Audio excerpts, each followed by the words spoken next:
Hey guys, this is going to be a quick final thoughts on the HPI Bullet MT. I've had this truck for, I don't know, about 5 months now, and I've run it pretty hard. You can see even from the tires, I've worn them down, so I'm running a lot on the street as well. But overall, I like the truck, I'll say, and I like the way the truck looks and the way the truck handles. It's handled better than a lot of the other 10 scale trucks. Of course, the Stampede 4x4 being the main one. Partially because of, one, the tires, they're a lot larger than the Stampede 4x4, and then two, the low center of gravity chassis. You see it's more flat, where the Stampede is more plastic. I have my Stampede 4x4, and I'll show you guys in comparisons real quick with it. But as far as running this thing in broken parts, I've only had one or two things that have consistently broke on this car, and those are these knuckles inside of here. And basically, it's going to be these screws in there. These screws have worn out several times here. I know that another user talked about not using thread lock or blue thread lock on plastic because that's not really going to hold well. Well, the screws do come pre-threaded with blue Loctite on there. So anyway, so I did put that back on there, and actually when I put it back on there, these actually held up pretty good, and the screw actually did not come loose when I put a little bit more confident on there and got new screws and stuff on there. I do have the aluminum ones. Integy makes a set, so I do have these two pieces that are aluminum. I just have not yet put them on yet because these haven't broken off again. Everything else, as far as durability wise, nothing else is really broken on this truck, just from running it.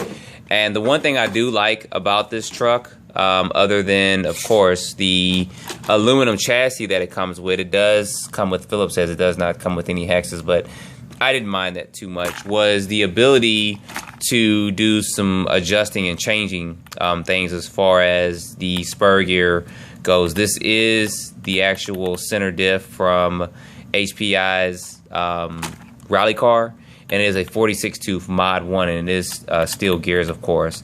And this actually improved the handling a lot more than the truck already was, so I did like that a lot.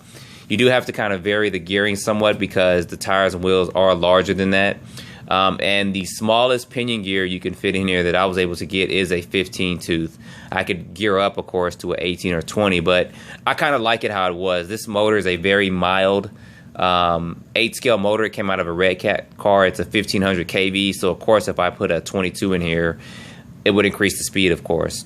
So the other flaw I'm going to go ahead and point out about this car is the battery tray. This thing really does suck. You see on mine, I did go ahead and I cut this piece off here completely because the way this comes, of course HPI was trying to make sure everything was waterproof or resistant.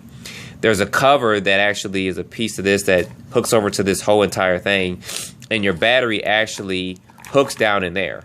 And to change the battery out every time, you have to take out about 6 body clips, remove that off, unplug it from the inside, put the new battery and plug it back in. And then the other thing is the space here as well.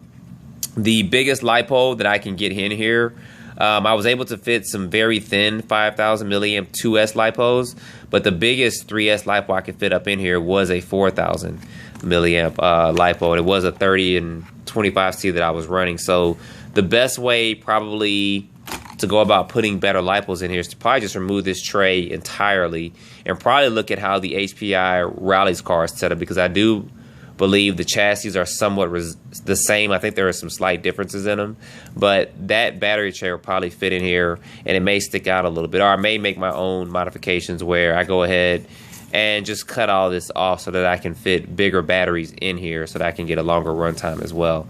But all in all, other than that, I have really liked the truck because it has handled well. It's been one of my better handling monster trucks. It, of course, doesn't handle like my Hyper T, but I'm pretty sure if I lowered this thing down and did a couple of modifications to it, it would give it a good run for its money.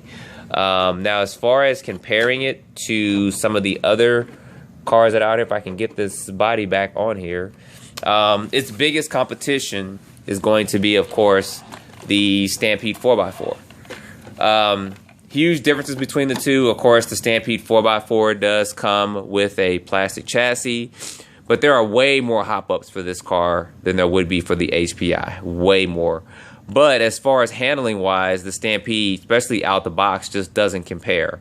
You have to do a lot of things to make the Stampede 4x4 handle a lot better, especially when it comes to running on a track, because I did run this on a track for a very short period of time, the HPI, and it handled flawlessly, especially for a monster truck. I was very impressed on how it handled.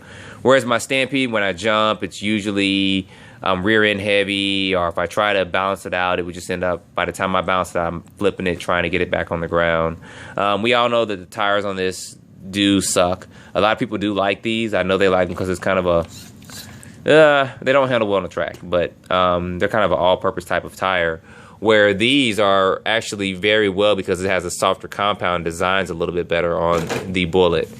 I did lower my Bullet down just a little bit just for better handling characteristics, but you guys know, like I said before, the Stampede does handle so well. It doesn't handle so much better, but you can do so many more modifications to this because it's been out for a while, and of course it follows the Slash platform.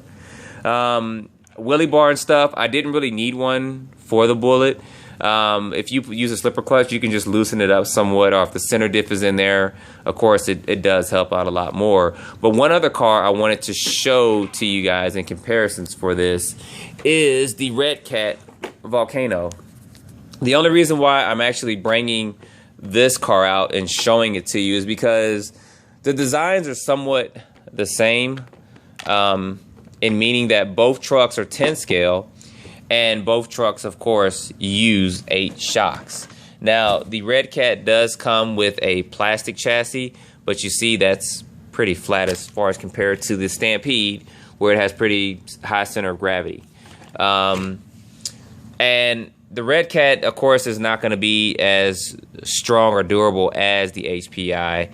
It does come with that .06 pitch spur gear, so you do have to get particular size pinion gears for this. You can't use a regular 48 pitch, and it does not come with a slipper clutch. That's the one thing that I've always hated about this truck, as it doesn't come with it. Durability on this truck has been okay, but if you're comparing the two and you're thinking about it, go ahead and go with the HPI, because you can get parts for it pretty cheap, especially from Dollar Hobbies, and you can also modify it and get it to go a lot faster. A lot of people have said they've had problems with their diffs with their HPI Bullets, and I think that was when they first came out with it, but I haven't had any diff issues with it, and I've been running it on 3S, and then when I put this new system in, I've been running it on 4S as well. So other things that I want to point out real quick about the Bullet, I'll go ahead and get this out the way, is it does come with 14 millimeter hexes, and that's what size, of course, the wheel diameter is as well. And there's only very few tires and wheels that'll fit on here. Some of the Emax ones will, but the good thing is that you can actually get 12 millimeters for them. If you go ahead and get the Rally hexes for it, those are 12 millimeters, and those will bolt right on here, so you will have a wider variety of tires and wheels that you can use. Other than that, I haven't had any issues with the car. I've had to replace a couple of things, some stuff in the steering. I did replace the stock servo, and of course when I got the truck I did replace the system, but HPI has updated this truck, and they've actually updated with a pretty good system in it. Now it comes with a 4,000 kV motor and also a better ESC. Before, the truck comes with a 4,300 kV. And it was okay, but it overheated a lot, especially on 3S. And the way they have it geared out the box with 32 pitch gears, it was a 54 spur and a 10 tooth pinion, and it still got very hot on the stock system. So I recommend, if you get this truck, make sure you get the newer version that has the newer motor in it, the 4,000 kV, and not the one with the 4,300 kV, because the 4,000 kV is actually a newer brand motor, and it's got a lot more torque and power, and it's an actual 4-pole motor as well. Other than that, I haven't had any problems or issues with this. So I've gotten some extra parts for this from Dollar Hobbies because they've been pretty cheap. Yes, yay, Dollar Hobbies. And I'm going to probably do some changes and modifications at some point. Right now I just ordered another body and some new tires and wheels, because these are, as you see, getting pretty worn down. But I've been pretty happy with this truck. It's been one of my favorites because it looks like a monster truck. I know the Stampede 4x4 is good too for what it is, but it does need to be updated and get some better tires. The brushed Stampede 4x4 looks a lot better because of the tires and wheels. It makes it look more like a truck or a monster truck. So Anyway, those are my final thoughts on this truck. If you guys have one of these, go ahead and put some comments below. I'd like to see or hear what you've done to these to get these things to perform a little bit better. And don't forget to like or dislike and subscribe if you have not. And thanks again, guys, for watching.